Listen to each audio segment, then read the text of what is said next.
எங்கள் அரசியல் என்பது மிக சிறந்த, மிக புரிதல் உள்ள, எந்த மதத்தினரையும் நாங்கள் இழிவாக பேசுவதில்லை. எந்த சாதியும் எங்களுக்கு எதிரானது அல்ல.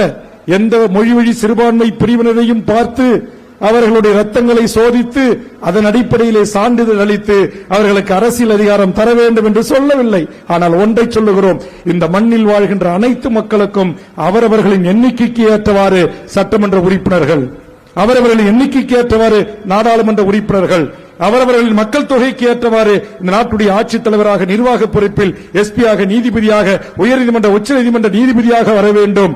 69% இடஒதுக்கீட்டுக்கு மேலே செல்லக்கூடாது என்கிற உச்சநீதிமன்ற தீர்ப்புகளை எல்லாம் இந்திய நாடாளுமன்றத்தில் இரு அவைகளிலும் சட்டம் இயற்றி, எப்படி மறந்து அம்மையார் ஜெயலலிதா அவர்கள் 69% இடஒதுக்கீட்டை பாதுகாப்பதற்கு சட்டம் இயற்றி சட்ட அரணை தந்தார்களோ அதுபோன்று 100% இடஒதுக்கீட்டை இந்த நாட்டில் அமல்படுத்த வேண்டும்.